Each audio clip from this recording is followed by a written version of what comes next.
Number 2 is the integral of x cubed plus 2x raised to 5 multiplied by 6x squared plus 4 dx.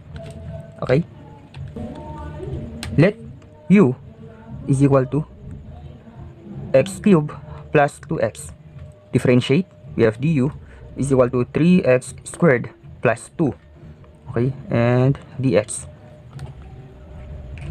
Makikita natin dito na tama ang nilet natin u. Dahil kapag pinactor out natin yung 2 dito, ay ganito ang kakalabsan. So, let's factor out. And, isub na rin natin directly sa'yo. So, factor out natin yung 2 dyan. Lalabas yung constant.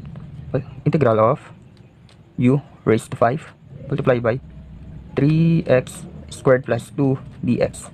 Okay, ito lang rin yun. Factored out lang yung 2. And then, ganito ang lumabas.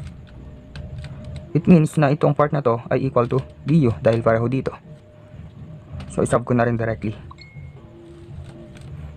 So, du. And then, I4. So, 2 integral of u raised to 5 is equal to u raised to 6 over 6 plus the constant. Substitute the value of u.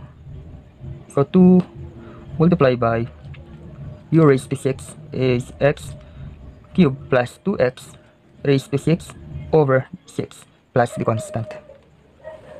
So, simplify lang natin. Bali, magkakaroon tayo ng x cubed plus 2x raised to 6 over 2 over 6 is 1 over 3 plus the constant. Ito na ang sagot sa number 2.